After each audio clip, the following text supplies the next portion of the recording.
जब हम रोड पे घसीटे जा रहे थे तो छोड़ के बीजेपी को देश में जितनी भी पार्टियां हैं वो हमारे साथ में थी, हमारे दर्द को समझ पा रही थी, हमारे आंसुओं को समझ पा रही थी। मैं बहुत प्राउड फील कर रही हूं कि मैं एक ऐसी पार्टी में, एक ऐसी विचारधारा में हूं जो महिलाओं के साथ हो रहा अन्याय और उनके साथ बुरे बर्ताव के खिलाफ खड़ी है। वो लड़ाई लड़ने के तैयार है, सड़क से लेकर संसद तक।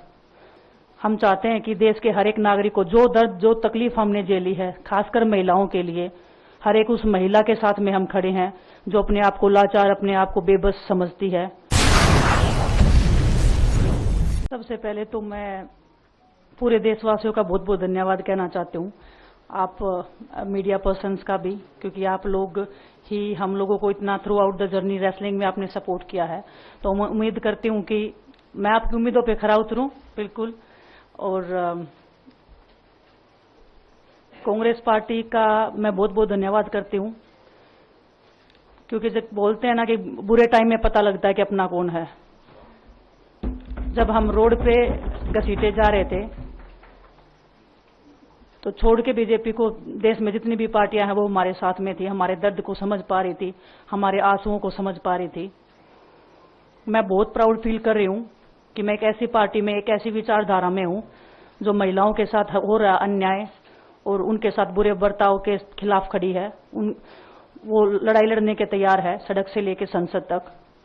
और मैं विश्वास दिलाती हूँ पूरे देशवासियों को कि जो मेहनत, जो लगन से हमने रेसलिंग में काम किया है, हम चाहते हैं कि देश के हर एक नागरिक को जो दर्द, जो तकलीफ हमने झेली है, खासकर महिलाओं के लिए, हर एक उस महिला के साथ में हम खड़े हैं जो अपने आप को लाचार, अपने आप को बेबस समझती है। रेसलिंग में मैंने पूरा कोशिश किया कि मैं जितनी भी महिलाओं को, छोटी बच्चियों को इंस्पायर कर सकती हूँ।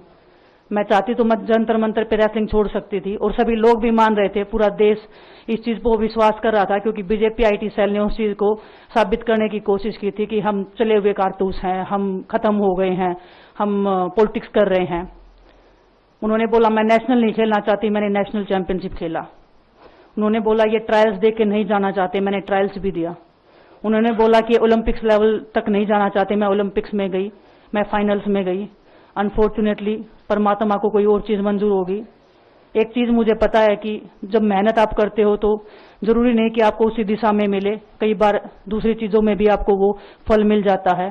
और परमात्मा ने मुझे मेरे देश के लोगों की सेवा करने का जो मौका दिया है, वो मैं मानती हूँ कि उससे बड़ा पुण्य का काम कोई नहीं हो सकता है। मेरे लिए बहुत प्राउड की बात है। बहुत एक मैं नई पारी की शुरुआत कर रही हूँ आज से।